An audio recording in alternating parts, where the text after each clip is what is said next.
Good morning.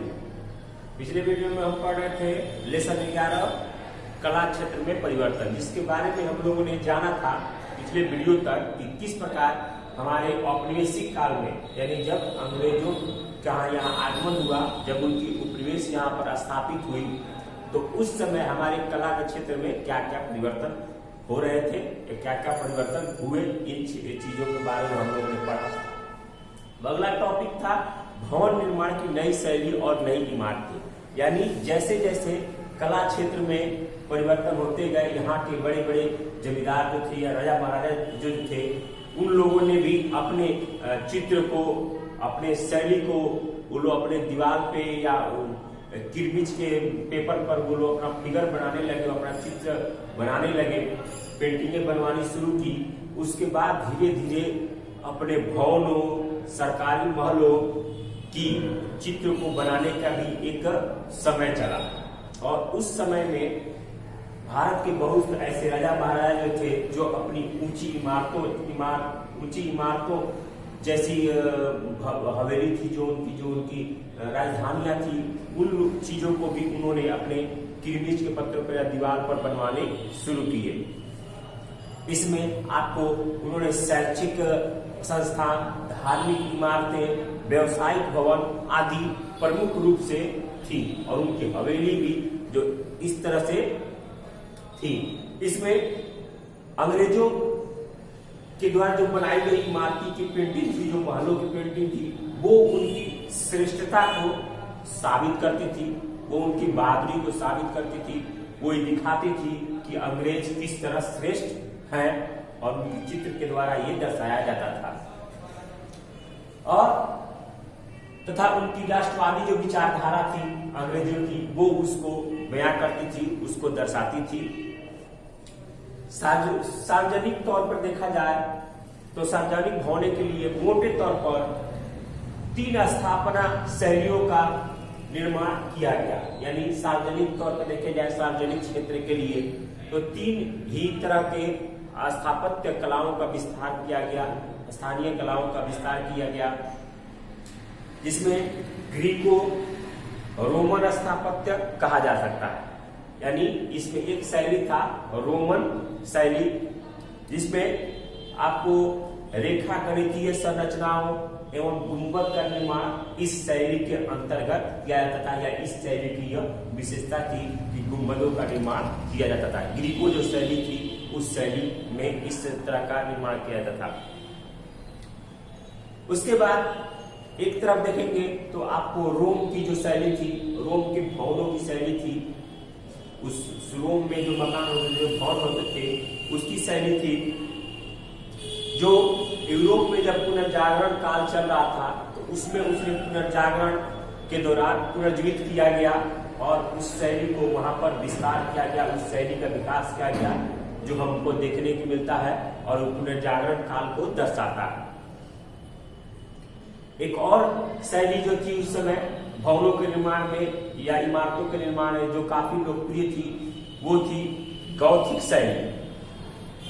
इसमें जो भवनों का निर्माण किया जाता था, उसमें इसकी छतें, जो छत थी वो नोकदार निकली हुई थी, मेहराबें, बारीक साज सज्जा जो सजावट थी उसकी घर की, वो इस शैली की विशेषता थी। यानी उसमें नोकदार छतें दिखाई जाती थी, छतों को नोकदार दिखाया जाता था, मेहराब, अंदर की साज सजावट, इस शैली को उसमें दिखाया जाता था। तो इसमें इस शैली, एक और प्रकार की शैली थी जो इंडो सारासेनिक शैली का नाम दिया गया था, जो इंडिया के और विदेशी जो थे, ब्रिटिश जो थे, उनके मिलाकर इस शैली को विकसित किया गया था। उसको इंडो सारासेनिक शैली के नाम से दिया जाता था, और ये 20वीं शताब्दी में इस शैली की शुरुआत की गई थी। इस तरह से तमाम ऐसी शैलियां थी जो उस समय विकास की गई थी, और उस शैलियों के माध्यम से निर्माण भवनों को किया जाता था, चित्रों पर कृमि पर या आपको दीवारों पर उस चीज को भव्य को बनाया तथा अपनी शैली को, अपनी को श्रेष्ठता को, अपने श्रेष्ठ को दर्शाते हुए यानी दर्शाने के लिए उस चीजों का निर्माण, उस चीजों की पेंटिंग कराई जाती थी चित्रकारों के माध्यम से। उसके बाद साहित्य में राष्ट्रवादी विचार, साहित्य में यानी उस समय बहुत सारे ऐसे साहित्यकार थे जो भारत के, जो अपने साहित्यों के माध्यम से लोगों के मन में राष्ट्रवादी विचार बढ़ते थे, यानी राष्ट्र के प्रति प्रेम जगाते थे अपने साहित्यों के बल पे। तो ये चीज था। उसमें बहुत सारा था बांग्ला साहित्य था, जिसमें आपको बंकिम चंद्र चट्टोपाध्याय थे बांग्ला साहित्य में। उन्होंने उपन्यास लिखकर देशवासियों के मन में देश प्रेम या देश भावना या राष्ट्रवाद की भावना को जगाने का उन्होंने भरपूर प्रयास किया था अपने उपन्यास के माध्यम से। उसी देशवासियों के कारण, उसी देशवासियों के लिए उसने मौजूदा स्थिति में उन्होंने प्रसिद्ध गीत जो था वंदे मातरम की रचना की थी, जो आज भी हमारे लिए राष्ट्रगान के रूप में वो गाया जाता है। उसके बाद आनंद मठ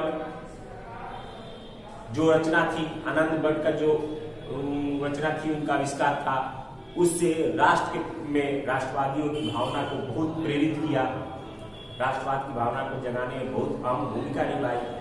और उसमें ये कहा गया कि अपने देश के लिए, अपने देश की स्वतंत्रता के लिए आप सब कुछ न्यौछावर कर दीजिए देश प्रेम के लिए। तो ये चीज थी। तो साहित्य के माध्यम से भी राष्ट्रवाद की भावना बढ़ाने में जोर दिया गया। उसके बाद आर्थिक राष्ट्रवाद, आर्थिक जगत में राष्ट्रवाद को प्रेरित करने के लिए आपको विख्यात रमेश चंद्र दत्त जो उन्होंने अपनी रचना की, उसको साहित्यिक देशभक्ति के नाम से जानते हैं, यानी साहित्यिक देशभक्ति नामक किताब की रचना की रमेश चंद्र दत्त ने। और उस रचना के द्वारा आर्थिक क्षेत्र में भावना जो राष्ट्रवाद की जगी, वो एक मुख्य प्रेरणादायी है। तो इस तरह से हम देखते हैं कि भारतीयों ने हर क्षेत्र हो, कला क्षेत्र हो या साहित्य क्षेत्र हो, दोनों क्षेत्रों में यहाँ के लोगों के मन में राष्ट्रवाद की भावना जगाने का पुरजोर प्रयास किया और एक सफल प्रयास किया। और कहीं ना कहीं उन्हें इस प्रयास में पूर्ण सफलता मिली और वो जाकर स्वतंत्रता में हमको दिखाई देने लगा और पूर्ण स्वतंत्र के रूप में हमको दिखाई देने लगा। तो ये था आज का आप लोगों का टॉपिक। आज की आप लोगों के टॉपिक्स, अगले टॉपिक्स में साहित्य के बारे में, हिंदी साहित्य के बारे में और अच्छे टॉपिक्स हैं जिसको हम लोग पढ़ेंगे। आज के वीडियो में इतना ही, अगले वीडियो में मिलेंगे। धन्यवाद।